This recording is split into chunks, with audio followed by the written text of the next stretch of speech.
Joshua is now very old, and there is much land remaining to conquer and divide among the 9 tribes who have not received their portion. The Lord instructs Joshua to go ahead and apportion the land, and he will drive the Canaanites away from that land. All the tribes will have land except for the tribe of Levi. As Israel moves into the land, they kill the Canaanite people, except for the Gershites and the Maccathites, who will continue to live with the Israelites. The tribal boundaries are set, just as planned. Now, accidents happen from time to time, and people are accidentally killed. The law of Moses provides for these circumstances, and cities of refuge were to be built and provide a place of safety for the killer until he can stand before the court.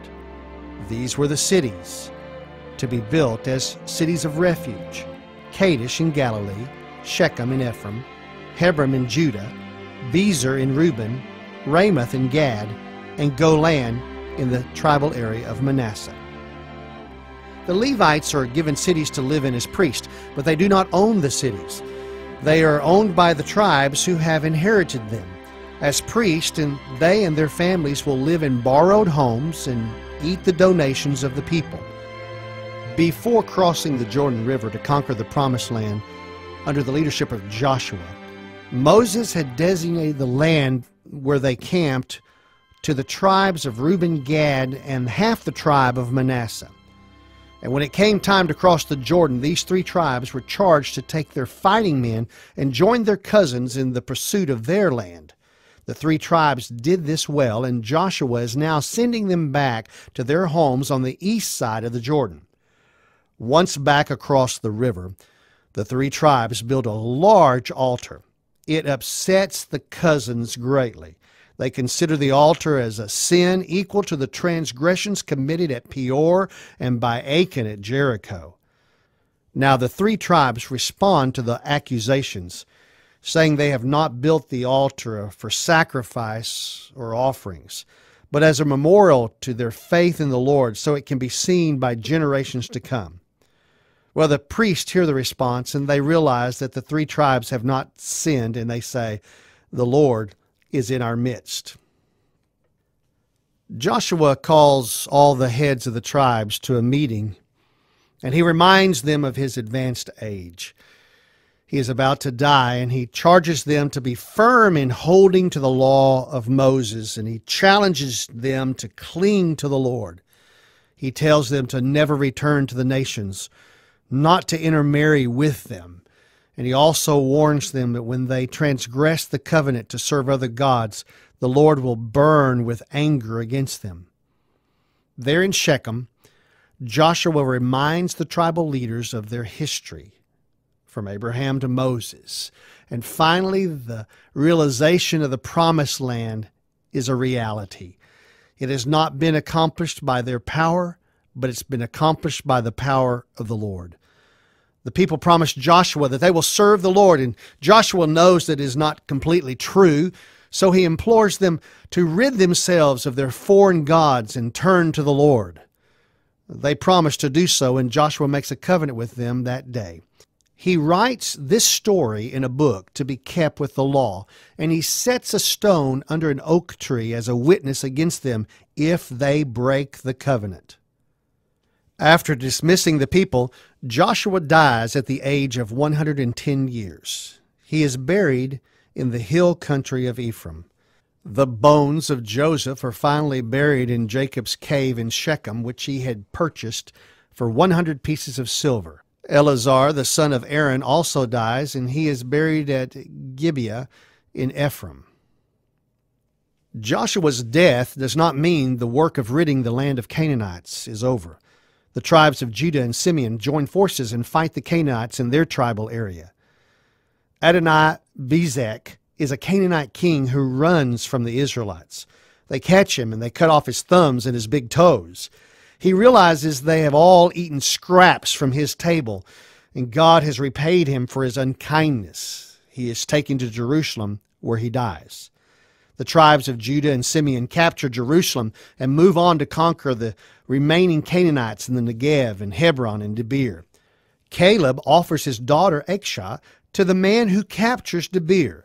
His younger brother, Othniel, does the job and takes Achshah as a wife.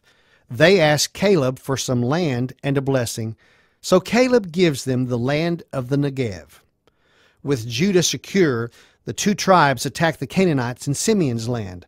They destroy Hormah, Gaza, and Ashkelon, but they cannot drive out those living in the valley because they use iron chariots. The city of Hebron is given to Caleb as a promise by Moses.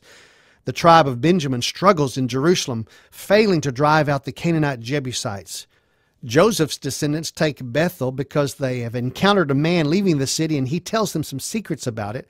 That man goes on to the Hittite land where he's going to build a city and name it Luz. Later on, it will be called Bethel. Manasseh is unable to rid his land of the Canaanites, so they begin to cohabitate. Even later, all the forces of the Israelites are not able to completely remove the Canaanites. All the tribes of Israel have Canaanites living among them that they cannot drive out from their land. The angel of the Lord chastises the tribes because they have not completed their task of ridding the promised land of the Canaanites during Joshua's life. And the leaders who saw the miracles of God all followed the Lord and served him. Now they are unable to defeat the Canaanites because they are worshiping Baal idols also. The Lord will not drive out the Canaanites. He will allow them to remain as a thorn in Israelite flesh. Israel sighed, and he will allow their gods to catch the Israelites in a snare. The anger of the Lord burns against them wherever they journey, but the Lord raises up judges from their people to rescue them from the Canaanites. While the judges are alive, the people will serve God, but when they die, the people will return to their wicked ways. So the Lord leaves nations to test the Israelites in their faith continually. Of the nations of the Philistines, Canaanites, Sidonites, and Hivites remain in the land to test the Israelites. The descendants of Canaan, Hittites, the Amorites, the Perizzites, the Hivites, and Jebusites are living among the Israelites, while the others are living in close proximity to the tribes. And the Israelite men take wives from these nations and accept their false gods into their homes. Finally, the Lord's anger burns, and he allows the Israelites to be under the dominance of the king of Mesopotamia for 8 years. The Spirit of the Lord comes upon Othniel, Caleb's younger brother, and he raises up an army and rids the country of the Mesopotamian dominance, and he judges Israel for 40 years. But after the death of Othniel, Israel falls into the hands of Eglon, the king of Moab. So now Israel serves under Eglon for 18 years. The Lord strengthens Ehud, who makes a dagger 18 inches long, and he hides it on his right thigh under his cloak. Ehud makes a tribute and takes it to Eglon. And after presenting it, he tells Eglon that he has a secret message for him. Eglon invites him up to his roof where it is cool and they can speak privately. While on the roof, Ehud takes the dagger and plunges it into Eglon's belly. Now, Eglon is so fat that his belly covers over the handle of the dagger.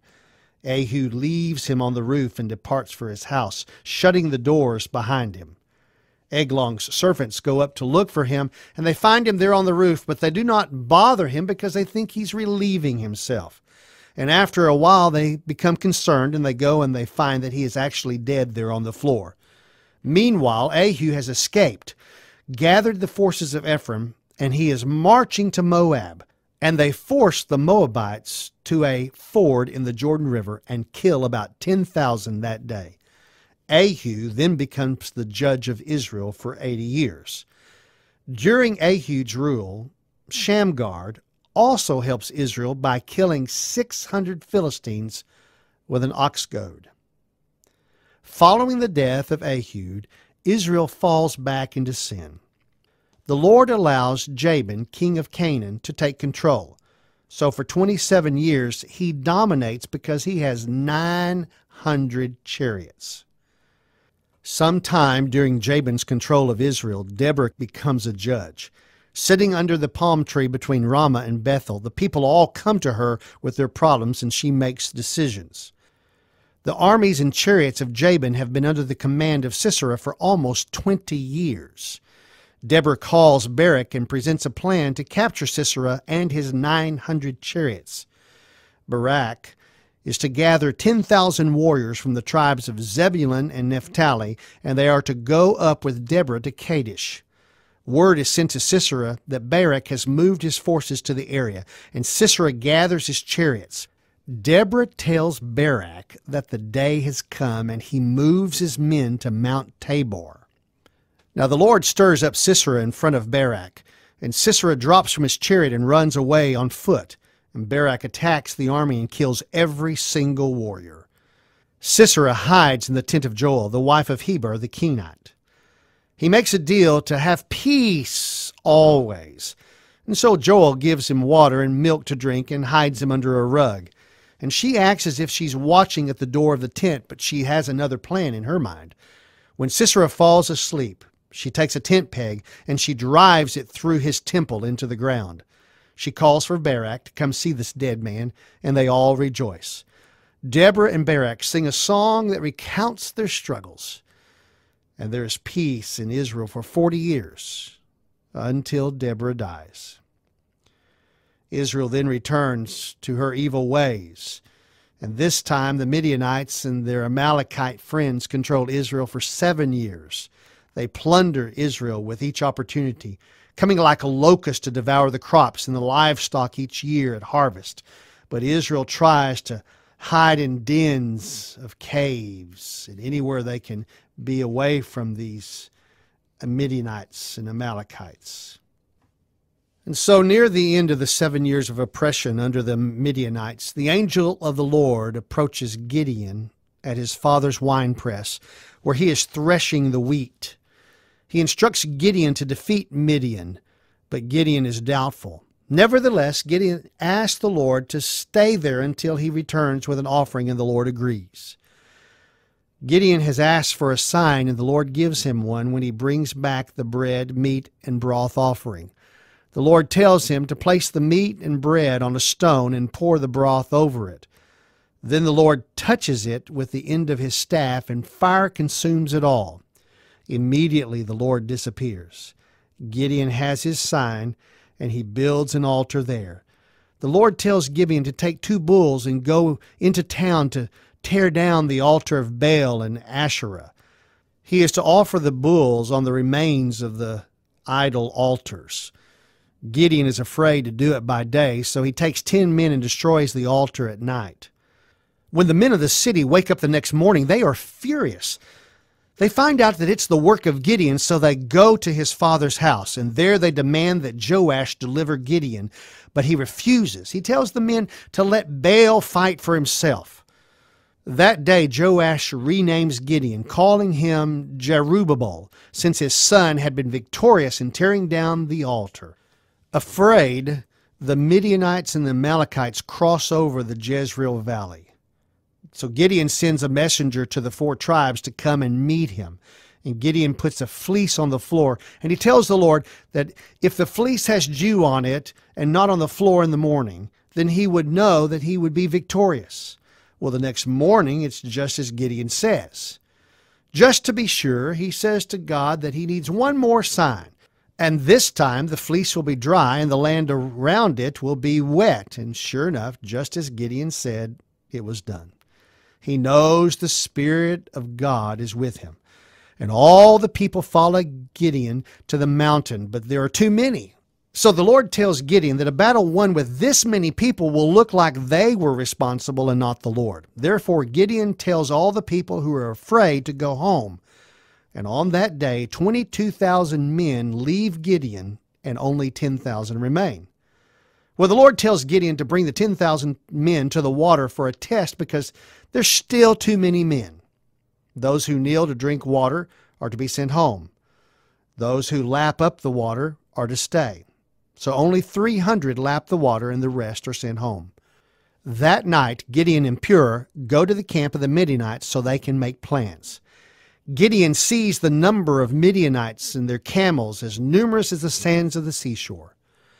Now near the camp, Gideon hears a man retelling his dream. A loaf of barley bread tumbles down the mountain and turns the tent of Midian upside down. A man says, "This is nothing less than the sword of Gideon."